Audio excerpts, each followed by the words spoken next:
ਅੱਜ daily supreme time ਦੀ team ਪਹੁੰਚੀ ਹੈ ਜੀ। ਬਹੁਤ ਹੀ ਉੱਘੇ ਬੁੱਧੀਜੀਵੀ ਤੇ ਸਮਾਜ ਸੇਵੀ, ਸਮਾਜ ਸੇਵਾ ਨੂੰ ਸਮਰਪਿਤ, ਜਿਹੜੇ ਵੱਖ-ਵੱਖ ਵਿਸ਼ਿਆਂ ਤੇ ਹਮੇਸ਼ਾ ਪਹਿਰਾ ਦਿੰਦੇ ਰਹਿੰਦੇ ਆ।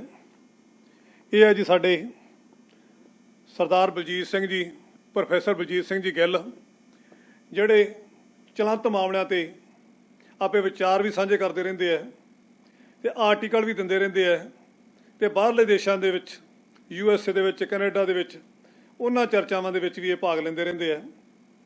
ਇਹ ਪ੍ਰੋਫੈਸਰ ਬਲਜੀਤ ਸਿੰਘ ਗਿੱਲ ਨਾਲ ਵੀ ਆਪਾਂ ਗੱਲਬਾਤ ਕਰਾਂਗੇ ਜੀ। ਚਲੰਤ ਅੱਜ ਕਿਸਾਨੀ ਮਾਮਲਿਆਂ ਤੇ ਗੱਲਬਾਤ ਕਰਾਂਗੇ। ਤੇ ਇੱਧਰ ਮੇਰੇ ਸੱਜੇ ਪਾਸੇ ਬੈਠੇ ਆ ਜੀ ਬਹੁਤ ਹੀ ਜੁਝਾਰੂ ਵਰਕਰ ਸਤਪਾਲ ਮੋਹਲਾ ਜੀ, ਜਿਹੜੇ ਹਮੇਸ਼ਾ ਹੀ ਸੰਘਰਸ਼ੀਲ ਰਹਿੰਦੇ ਆ। ਜਦੋਂ ਵੀ ਕੋਈ ਮਾਮਲਾ, ਚਾਹੇ ਉਹ ਕਿਸਾਨ ਦਾ ਹੋਵੇ, ਗਰੀਬ ਦਾ ਹੋਵੇ, ਮਜ਼ਦੂਰ ਦਾ ਹੋਵੇ, ਦੁਕਾਨਦਾਰ ਦਾ ਹੋਵੇ, ਹਮੇਸ਼ਾ ਹੀ ਹਿੱਕ ਢਾਹ ਕੇ ਆ ਕੇ ਖੜ੍ਹ ਜਾਂਦੇ ਆ। ਇਹਨਾਂ ਨਾਲ ਵੀ ਅੱਜ ਆਪਾਂ ਗੱਲਬਾਤ ਕਰਾਂਗੇ। ਕਿਸਾਨੀ ਤੇ ਮਜ਼ਦੂਰ ਤੇ ਸਾਰੇ ਵਰਗਾਂ ਤੇ ਅੱਜ ਕੀ ਸੰਕਟ ਛਾਇਆ ਹੋਇਆ ਹੈ, ਇਹਨਾਂ ਨਾਲ ਵੀ ਆਪਾਂ ਗੱਲਾਂ ਬਾਤਾਂ ਕਰਾਂਗੇ ਜੀ। ਸਭ ਤੋਂ ਪਹਿਲਾਂ ਮੈਂ ਪ੍ਰੋਫੈਸਰ ਬਲਜੀਤ ਸਿੰਘ ਗਿੱਲ ਜੀ, ਇਹਨਾਂ ਨੂੰ ਪੁੱਛੂੰਗਾ ਜੀ, ਇਹ ਕਿਸਾਨੀ ਅੰਦੋਲਨ ਜਿਹੜਾ ਅੱਜ ਸਿਖਰਾਂ ਨੂੰ ਛੂਹ ਰਿਹਾ ਹੈ, ਸਾਰੇ ਵਰਗਾਂ ਨੇ ਇਹਦਾ ਸਾਥ ਦਿੱਤਾ। 25 ਤਰੀਕ ਨੇ ਤਾਂ ਦਰਸਾ ਦਿੱਤਾ ਸੀ ਧਰਨੇ ਨੇ ਕਿ ਹੁਣ ਮੋਦੀ ਸਰਕਾਰ ਦੇ ਦਿਨ ਜਿਹੜੇ ਉਹ ਬਹੁਤ ਥੋੜ੍ਹੇ ਰਹਿ ਗਏ ਆ। ਤੇ ਮੈਂ ਇਹਨਾਂ ਤੋਂ ਪੁੱਛਣਾ ਚਾਹੂੰਗਾ ਕਿ ਬਹੁਤ ਸਾਰੇ ਮੋਰਚੇ ਪਹਿਲਾਂ ਵੀ ਫੇਲ ਹੋਏ ਆ, ਜਿਵੇਂ ਪੰਜਾਬੀ ਸੂਬੇ ਦਾ ਮੋਰਚਾ ਸੀ, ਉਹ ਭਾਵੇਂ ਆਗੂ ਕਹੀ ਜਾਣ ਉਹ ਕਾਮਯਾਬ ਹੋਇਆ, ਪਰ ਪੰਜਾਬ ਨੂੰ 4 ਹਿੱਸਿਆਂ 'ਚ ਵੰਡਤਾ ਹੈ। ਚੰਡੀਗੜ੍ਹ ਵੱਖਰਾ ਕਰਤਾ, ਪੰਜਾਬ ਹਰਿਆਣਾ ਸਾਰੇ ਵੱਖੋ ਵੱਖਰੇ ਕਰਤੇ। ਇਸੇ ਤਰ੍ਹਾਂ ਹੀ ਕਪੂਰੀ ਨਹਿਰ ਮੋਰਚਾ ਲੱਗਿਆ, ਉਹ ਵੀ ਪੂਰੀ ਤਰ੍ਹਾਂ ਫੇਲ ਹੋਇਆ। ਬਰਗਾੜੀ ਮੋਰਚਾ ਲੱਗਿਆ ਲੀਡਰਾਂ ਦੀਆਂ ਗਲਤੀਆਂ ਕਰਕੇ, ਉਹ ਵੀ ਪੂਰੀ ਤਰ੍ਹਾਂ ਫੇਲ ਹੋਇਆ। ਇਹ ਮੈਂ ਇਹਨਾਂ ਨੂੰ ਪੁੱਛਣਾ ਚਾਹੂੰਗਾ ਕਿ ਤੁਹਾਨੂੰ ਇਹ ਮੋਰਚਾ ਜਿਹੜਾ ਅੱਜ ਲੱਗਿਆ ਹੈ, ਇਹ ਕਾਮਯਾਬ ਹੋਊਗਾ ਜਾਂ ਇਹ ਵੀ ਲੜਖੜਾ ਜਾਊਗਾ? ਤੁਹਾਡੇ ਇਹਦੇ ਬਾਰੇ ਕੀ ਵਿਚਾਰ ਹੈ? ਜੇ ਕਾਮਯਾਬ ਹੋਊਗਾ ਤਾਂ ਕਿਵੇਂ ਹੋਊਗਾ, ਇਹਦੇ ਬਾਰੇ ਮੈਨੂੰ ਖੁੱਲ੍ਹ ਕੇ ਦੱਸੋ ਜੀ। ਮੈਂ ਡੇਲੀ ਸੁਪਰੀਮ ਟਾਈਮਸ ਟੀਮ ਦਾ ਤਹਿ ਦਿਲੋਂ ਧੰਨਵਾਦ ਕਰਦਾ ਹਾਂ, ਜਿਨ੍ਹਾਂ ਨੇ ਮੈਨੂੰ ਬੋਲਣ ਦਾ ਇਸ ਵਿਸ਼ੇ 'ਤੇ ਮੌਕਾ ਦਿੱਤਾ। ਸਾਰੇ ਦਰਸ਼ਕਾਂ ਨੂੰ ਮੈਂ ਵਾਹਿਗੁਰੂ ਜੀ ਕਾ ਖਾਲਸਾ, ਵਾਹਿਗੁਰੂ ਜੀ ਕੀ ਫਤਿਹ। ਇਹ ਕਿਸਾਨ ਅੰਦੋਲਨ, ਤੁਸੀਂ ਸਵਾਲ ਕੀਤਾ ਵੀ ਕੀ ਇਹ ਫੇਲ ਹੋਵੇਗਾ ਜਾਂ ਪਾਸ ਹੋ ਜਾਵੇਗਾ। ਇਹਦੇ ਵਿੱਚ ਮੈਂ ਦੱਸਣਾ ਚਾਹੁੰਦਾ ਹੈ ਕਿ ਜਿਹੜੀਆਂ ਕਿਸਾਨ ਜਥੇਬੰਦੀਆਂ ਹਿੰਦੁਸਤਾਨ ਦੇ ਵਿੱਚ, ਬਹੁਤ ਜ਼ਿਆਦਾ ਵਧੀਆ ਇਹਨਾਂ ਦੀ ਲੀਡਰਸ਼ਿਪ ਹੈ, ਔਰ ਸਾਰੇ ਹਿੰਦੁਸਤਾਨ ਦੇ ਵਿੱਚ ਕਰੀਬ 250 ਦੇ ਜਥੇਬੰਦੀਆਂ ਹੈ, ਔਰ ਪੰਜਾਬ ਦੇ ਵਿੱਚ 24-25 ਦੇ ਕਰੀਬ ਜਥੇਬੰਦੀਆਂ ਹੈ। ਇਹਨਾਂ ਦੇ ਲੀਡਰ ਬੜੇ ਹੀ ਸੁਚੱਜੇ ਹਨ, ਬੜੇ ਵਧੀਆ ਇਮਾਨਦਾਰ। ਕਈ ਜਿਹੜੀਆਂ ਹੈ ਜਥੇਬੰਦੀਆਂ ਬਹੁਤ ਇਮਾਨਦਾਰ ਹੈ, ਜਿਵੇਂ ਉਗਰਾਹਾਂ ਗਰੁੱਪ ਹੈ, ਡਕੌਂਦਾ ਗਰੁੱਪ ਹੈ, ਰਾਜੇਵਾਲ ਗਰੁੱਪ ਹੈ, ਇਹ ਬਹੁਤ ਵਧੀਆ ਜਥੇਬੰਦੀਆਂ ਹਨ। ਤੁਸੀਂ ਸਵਾਲ ਇਹ ਕੀਤਾ ਕਿ ਕੀ ਇਹ ਕਿਸਾਨ ਮੋਰਚਾ ਸਫਲ ਹੋਵੇਗਾ ਜਾਂ ਫੇਲ। ਜਿੱਥੋਂ ਤੱਕ ਮੈਂ ਇਹ ਦੱਸਣਾ ਚਾਹੁੰਦਾ ਹੈ ਕਿ ਅਗਰ ਇਸ ਨੂੰ ਸੁਚੱਜੇ ਢੰਗ ਨਾਲ ਚਲਾਇਆ ਜਾਵੇ ਤਾਂ ਇਹ ਬਹੁਤ ਹੀ ਸਕਸੈਸਫੁਲ ਹੋ ਸਕਦਾ ਹੈ। ਜਿਸ ਤਰ੍ਹਾਂ ਪੰਜਾਬ ਦੇ ਵਿੱਚ 25 ਜਥੇਬੰਦੀਆਂ, ਹਿੰਦੁਸਤਾਨ ਦੇ ਵਿੱਚ 250 ਦੇ ਕਰੀਬ ਜਥੇਬੰਦੀ ਹੈ।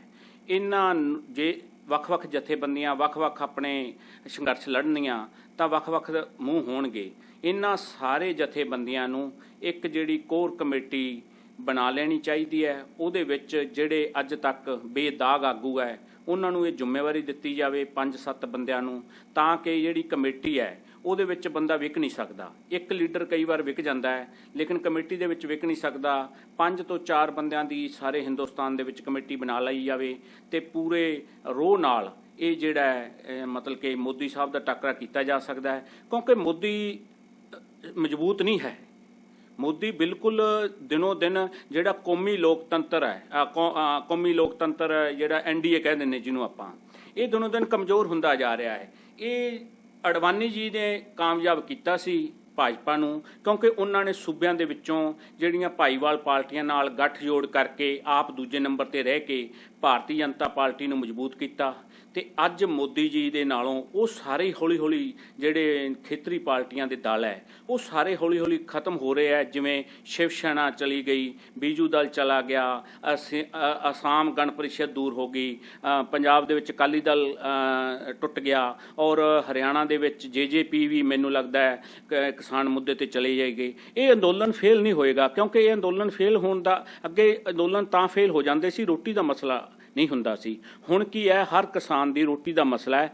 ਹਰ ਦਿਲੋਂ ਹਰ ਪਾਰਟੀ, ਹਰ ਕਾਰੋਬਾਰੀ, ਛੋਟੇ ਤੋਂ ਛੋਟਾ ਤੇ ਵੱਡੇ ਤੋਂ ਵੱਡਾ ਇਨਸਾਨ ਇਹੀ ਕਹਿ ਰਿਹਾ ਹੈ ਕਿ ਅਸੀਂ ਇਹ ਜਿਹੜਾ ਬਿੱਲ ਪਾਸ ਨਹੀਂ ਹੋਣ ਦੇਣਾ। ਬਿੱਲ ਰਾਸ਼ਟਰਪਤੀ ਨੇ ਬੇਸ਼ੱਕ ਪਾਸ ਕਰ ਦਿੱਤਾ ਹੈ, ਪਰ ਜਦੋਂ ਜਨਤਾ ਦੇ ਰੋਹ ਅੱਗੇ ਇਹ ਬਿੱਲ ਦੇ ਵਿੱਚ ਸੋਧਾਂ ਵੀ ਹੋ ਸਕਦੀਆਂ ਹੈ ਤੇ ਕਿਸਾਨੀ ਨੂੰ ਮੈਂ ਇਹ ਕਹੂੰਗਾ, ਕਿਸਾਨੀ ਅੰਦੋਲਨ ਨੂੰ ਕਿ ਸਾਰੇ ਜਾਣੇ ਇਕੱਠੇ ਹੋ ਕੇ ਆਪਣੀ ਈਗੋ ਨੂੰ ਛੱਡ ਕੇ, ਆਪਣੀ ਜਥੇਬੰਦੀ ਦੇ ਐਡ ਨੂੰ ਛੱਡ ਕੇ ਸਾਰੇ ਕਿਸਾਨੀ ਦੇ ਮੁੱਦੇ ਤੇ ਜੇ ਅਗਰ ਲੜਦੇ ਹਨ ਤਾਂ ਉਹ ਦਿਨ ਦੂਰ ਨਹੀਂ ਜਦੋਂ ਭਾਰਤੀ ਜਨਤਾ ਪਾਰਟੀ ਤੇ ਕੇਂਦਰ ਦੀ ਸਰਕਾਰ ਨੂੰ ਇਸ ਬਿੱਲ ਵਿੱਚ ਸੋਧ ਕਰਨੀ ਪਏਗੀ। ਇਸ ਬਿੱਲ ਵਿੱਚ ਸੋਧ ਕਰਨੀ ਪਊਗੀ।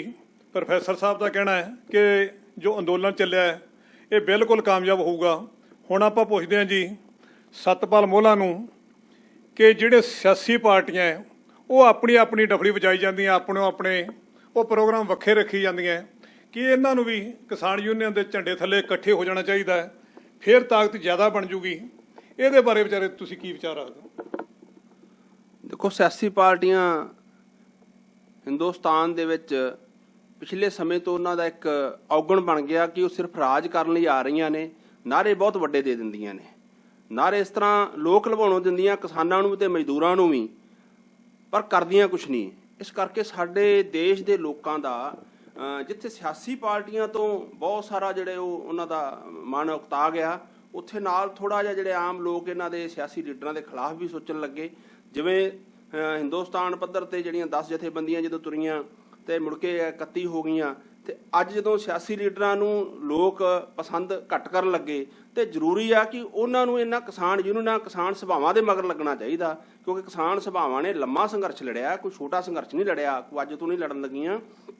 ਲੰਮੇ ਸਮੇਂ ਤੋਂ ਇਹ ਕਿਸਾਨ ਸਭਾਵਾਂ, ਕਿਸਾਨ ਯੂਨੀਅਨਾਂ, ਇਹਨਾਂ ਦੇ ਜਿਹੜੀ ਲੀਡਰ ਲੜਾਈ ਲੜ ਰਹੇ ਨੇ। ਤੇ ਇਸ ਕਰਕੇ ਸਿਆਸੀ ਪਾਰਟੀਆਂ ਨੂੰ ਆਪਦੇ ਮਫਾਦਾਂ ਨੂੰ ਪਿੱਛੇ ਰੱਖ ਕੇ ਇਹਨਾਂ ਯੂਨੀਅਨਾਂ ਨਾਲ ਤੁਰਨਾ ਚਾਹੀਦਾ। ਜੋ ਨਾ ਤੁਰਨਗੇ ਤਾਂ ਲੋਕ ਇਹਨਾਂ ਦਾ ਸੁਪੜਾ ਸਾਫ਼ ਕਰ ਦੇਣਗੇ। ਸਿਆਸੀ ਪਾਰਟੀਆਂ ਦਾ ਵਿਸ਼ਵਾਸ ਪਹਿਲਾਂ ਹੀ ਲੋਕਾਂ ਦਾ ਉੱਠਿਆ। ਇਸ ਕਰਕੇ ਸਿਆਸੀ ਨੇਤਾਵਾਂ ਨੂੰ ਅੱਜ ਸੋਚਣ ਦੀ ਘੜੀ ਆ ਵੀ ਅੱਡੋ ਅੱਡ ਆਪਦੇ ਨੰਬਰ ਬਣਾਉਣ ਲਈ, ਆਪਦੇ ਅਕਾਵਾਂ ਨੂੰ ਉੱਚਿਆਂ ਨੂੰ ਵਿਖਾਉਣ ਲਈ ਭਾਈ ਅਸੀਂ ਬਹੁਤ ਕੁਝ ਕਰ ਰਹੇ ਹਾਂ, ਜਾਂ ਲੋਕਾਂ ਨੂੰ ਲੋਕ ਅੱਜ ਜਾਣ ਗਏ ਨੇ। ਕਿਉਂਕਿ ਇਸ ਕਰਕੇ ਜਿਵੇਂ ਅੱਜ ਅਸੀਂ ਸੋਸ਼ਲ ਮੀਡੀਆ 'ਤੇ ਗੱਲ ਕਰ ਰਹੇ ਹਾਂ, ਸੋਸ਼ਲ ਮੀਡੀਆ ਇਕੱਲਾ ਬੰਦਾ ਜਿਹੜਾ ਬਹੁਤ ਸਿਆਣਾ ਹੋ ਗਿਆ ਔਰ ਸਭ ਨੂੰ ਪਤਾ ਲੱਗ ਗਿਆ।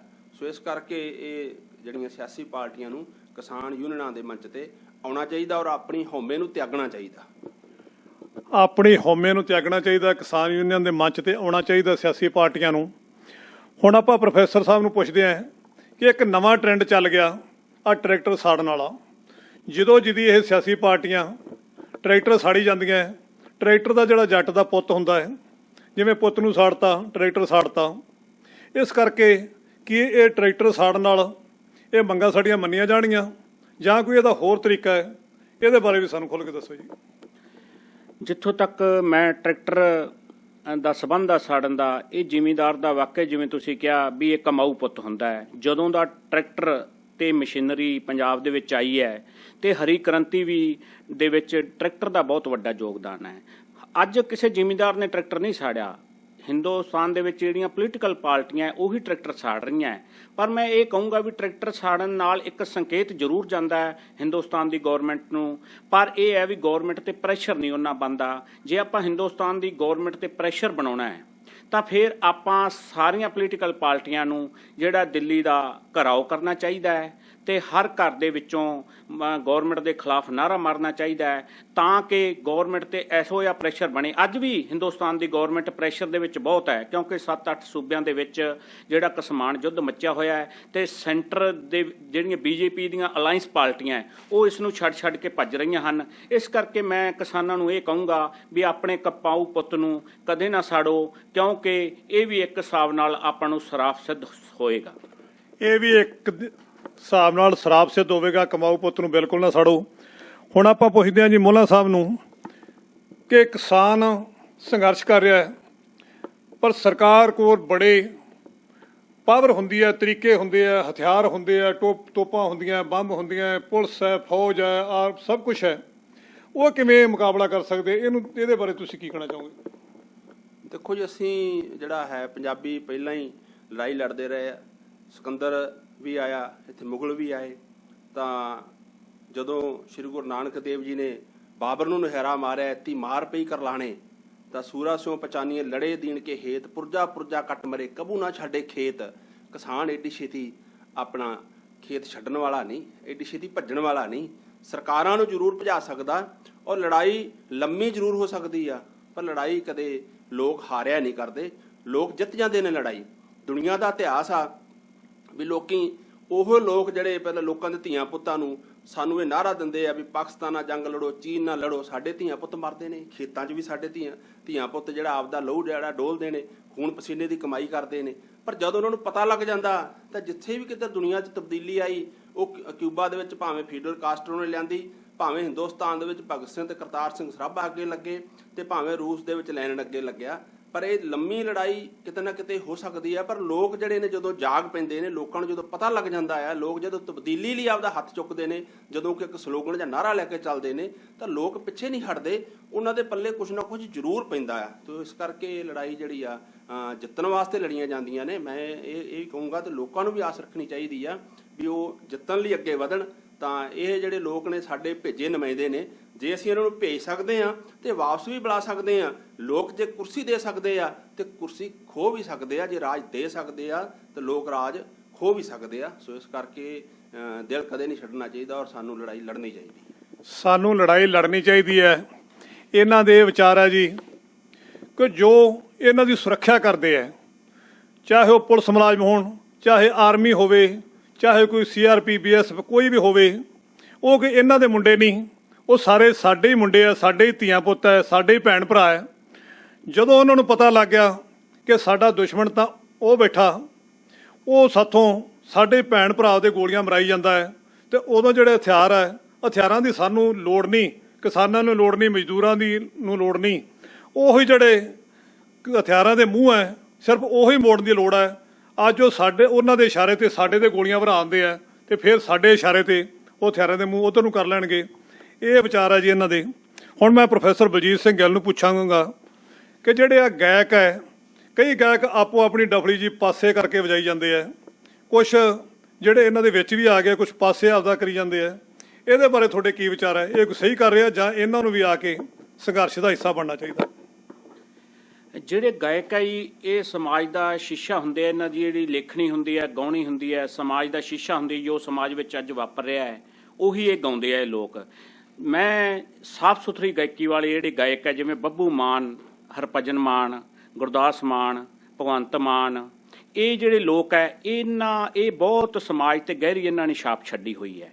ਜੇ ਕਿਸਾਨ ਯੂਨੀਅਨ ਦਾ ਸਾਥ ਦੇ ਦੇਣ ਸੱਚੇ ਮਨੋਂ, ਤਾਂ ਇਹ ਕਿਸਾਨ ਯੂਨੀਅਨ ਨੂੰ ਹੋਰ ਵੀ ਬਹੁਤ ਬਲ ਮਿਲੇਗਾ। ਅਗਰ ਇਹ ਵੱਖਰੇ ਤੌਰ ਤੇ ਜਾਂਦੇ ਹੈ, ਕਿਸਾਨ ਯੂਨੀਅਨ ਦੇ ਜਥੇਬੰਦੀ ਤੋਂ ਵੱਖਰੇ ਤੌਰ ਤੇ ਆਪਣਾ ਇਕੱਠ ਕਰਕੇ ਰੋਸ ਪ੍ਰਦਰਸ਼ਨ ਕਰਦੇ ਹੈ, ਉਸ ਦਾ ਉਹਨਾਂ ਮਕਸਦ ਨਹੀਂ ਰਹਿ ਜਾਂਦਾ ਜਿੰਨਾ ਕਿਸਾਨ ਯੂਨੀਅਨ ਨਾਲ ਰਲ ਕੇ, ਕਿਉਂਕਿ ਇਹ ਵੀ ਕਿਸਾਨਾਂ ਦੇ ਧੀਆਂ ਪੁੱਤ ਹੈ, ਬਹੁਤ ਛੋਟੀ ਨੀਚੋ ਗਰਾਊਂਡ ਦੇ ਵਿੱਚ ਉੱਠੇ ਹੋਏ ਲੋਕ ਹੈ। ਮੈਂ ਇਹਨਾਂ ਨੂੰ ਕਹੂੰਗਾ ਕਿ ਵੱਧ ਤੋਂ ਵੱਧ ਜਿਹੜਾ ਕਿਸਾਨ ਯੂਨੀਅਨ ਦਾ ਜਿਹੜਾ ਸਾਥ ਦੇਣ, ਤਾਂ ਕਿ ਹਿੰਦੁਸਤਾਨ ਦੀ ਗੌਰਮੈਂਟ ਨੂੰ ਇਸ ਗੱਲ ਦਾ ਚਾਨਣ ਕਰਾਇਆ ਜਾ ਸਕੇ ਕਿ ਭਾਰਤ ਦੇ ਵਿੱਚ ਛੋਟੇ ਤੋਂ ਲੈ ਕੇ ਹਰ ਵੱਡੇ ਇਨਸਾਨ ਤੱਕ ਸਾਰੇ ਲੋਕ ਇਸ ਬਿੱਲ ਤੋਂ ਦੁਖੀ ਹਨ।